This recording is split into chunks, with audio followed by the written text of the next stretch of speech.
प्रिय विद्यार्थियों, आज मैं आपको भारतीय अर्थशास्त्र के संस्थापक श्री महादेव गोविंद रानडे के आर्थिक विचारों को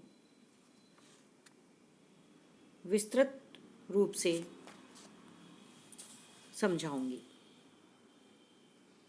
पहले मैं उनका थोड़ा सा आपको जीवन परिचय बता देती हूँ कि रानडे का जन्म 1842 में बम्बई के नासिक नगर में हुआ था। 1893 में वे बम्बई हाई कोर्ट के जज भी नियुक्त हुए थे। यह कहा जाता है कि रानडे पर जर्मन अर्थशास्त्री लिस्ट का बहुत अधिक प्रभाव पड़ा था। रानडे ने ही भारतीय अर्थशास्त्र नामक शब्द का सर्वप्रथम प्रयोग किया था। उन्होंने ही भारत के लिए एक कल्याणकारी राज्य या वेलफेयर स्टेट की कल्पना की थी। उनकी पुस्तक का नाम ऐसे ऑन इंडियन पॉलिटिकल इकोनॉमी था। रानडे के प्रमुख आर्थिक विचारों को निम्न बिंदुओं से प्रस्तुत कर सकते हैं। पहला, प्रतिष्ठित अर्थशास्त्रियों की आलोचना। रानडे ने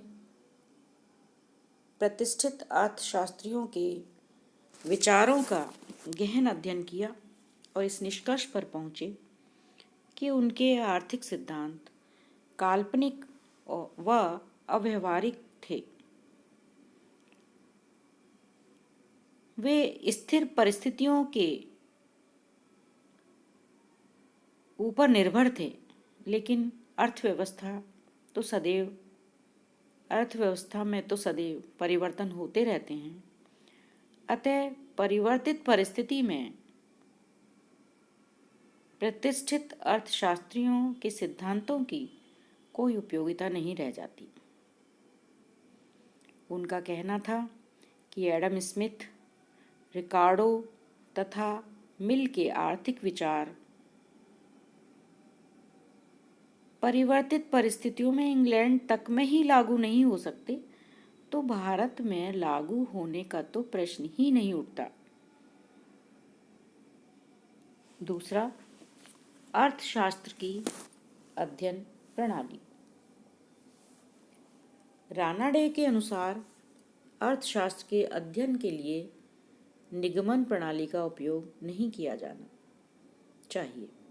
उनके अनुसार भविष्य के निष्कर्षों को निकालने के लिए अतीत काल को ध्यान में रखना चाहिए। वह आगमन प्रणाली को अधिक प्रामाणिक प्रणाली मानते थे। तीसरा, नियोजित अर्थव्यवस्था। रानडे कल्याणकारी राज्य की कल्पना करते थे। इस उद्देश्य की पूर्ति के लिए उन्होंने नियोजित अर्थव्यवस्था के विचार प्रस्तुत किए थे। उन्होंने बताया कि भारत की अर्थव्यवस्था के विकास के लिए एक अच्छी योजना का होना आवश्यक है, जिसमें सरकार का हस्तक्षेप भी होना चाहिए। रानडे स्वतंत्र अर्थव्यवस्था के पक्षधर नहीं थे। भारत के परिप्रेक्ष्य में वह योजनाबद्ध अर्थव्यवस्था को लागू करना चाहते थे। चौथा, संरक्षण संबंधी नियम। जर्मन अर्थशास्त्री लिस्ट के समान रानडे भी भारत के औद्योगिक विकास के लिए संरक्षण की नीति लागू करना चाहते थे। स्वतंत्र व्यापार नीति अंग्रेजों के लिए तो हितकर थी, लेकिन भारत का तो शोषण हो रहा था। उस समय भारत कृषि प्रधान देश था। उद्योग धंधों का विकास नहीं हुआ था। पूरे देश में बेरोजगारी तथा निर्धनता का बोलबाला था। यदि ऐसी दशा में भारत जैसा देश, निर्धन देश, इंग्लैंड जैसे शक्तिशाली देश की तरह स्वतंत्र व्यापार नीति का पालन करने लगता तो उसका अस्तित्व ही समाप्त हो जाता। इसलिए वो संरक्षणवादी नीति से प्रभावित थे। रानाडे डायरेक्ट तो अंग्रेज़ों से भारत के लिए संरक्षण की नीति लागू करने के लिए कह नहीं सकते थे, लेकिन इनडायरेक्ट रूप से उन्होंने कहा कि सरकार ने रेलें, नहरें बनाकर यह मान लिया कि देश में प्रत्येक कार्य निजी पूंजी के हाथ में नहीं छोड़ा जा सकता है। अतः सरकार को चाहिए कि वे सब कार्य करे जो सार्वजनिक हित में व सर्वोत्तम ढंग से कर सकती है। पांचवा, औद्योगिकरण के पक्ष में तर्क।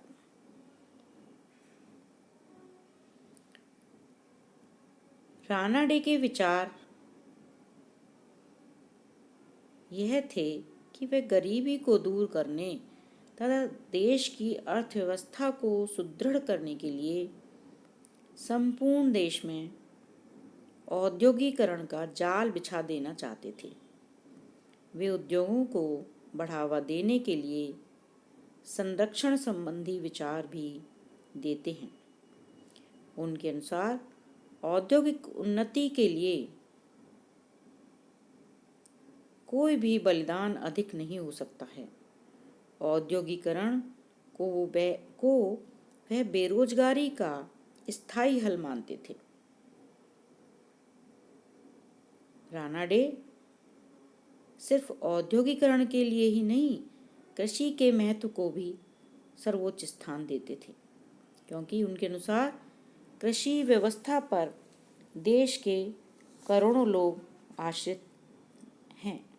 अतः इस व्यवस्था का भी विकास होना आवश्यक है, क्योंकि कृषि के विकास के बिना उद्योगों को कच्चा माल उपलब्ध नहीं होगा और करोड़ों लोगों को खाने का भोजन भी नहीं मिलेगा।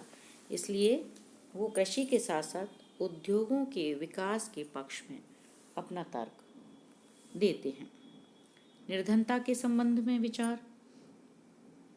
सर्वप्रथम रानाडे ने भारत की निर्धनता के कारणों की ओर लोगों का ध्यान आकर्षित किया। उनके अनुसार भारतीय निर्धनता के कई प्रमुख कारण हैं।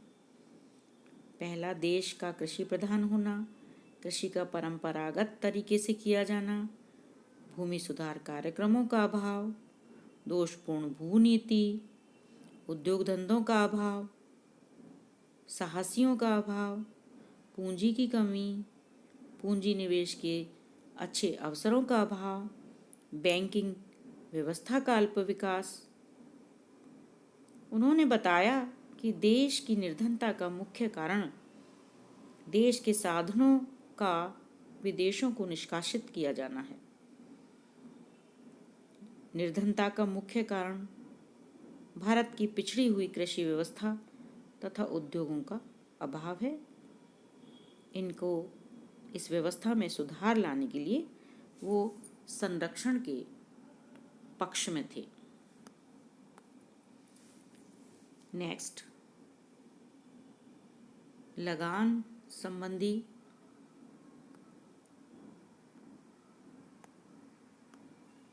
विचार।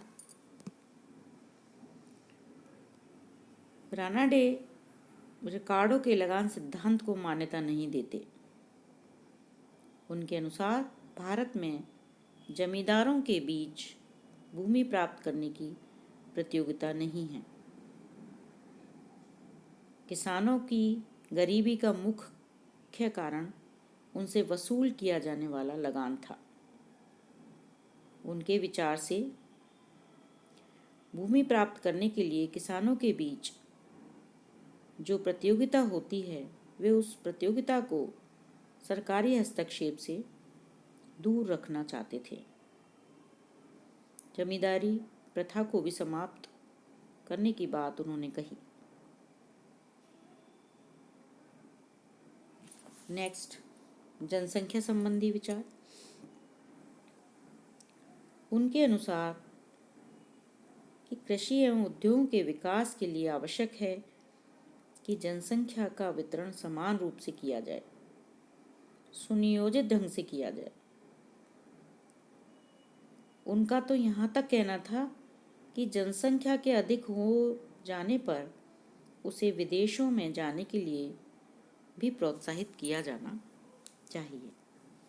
नेक्स्ट, अंतर्राष्ट्रीय श्रम विभाजन। राणा डे अंतर्राष्ट्रीय श्रम विभाजन के पक्ष में नहीं थे। उनका मत था कि ऐसा करने से कुछ देश लगातार आर्थिक प्रगति करते रहेंगे और कुछ देश पिछड़ जाएंगे। इस क्रिया से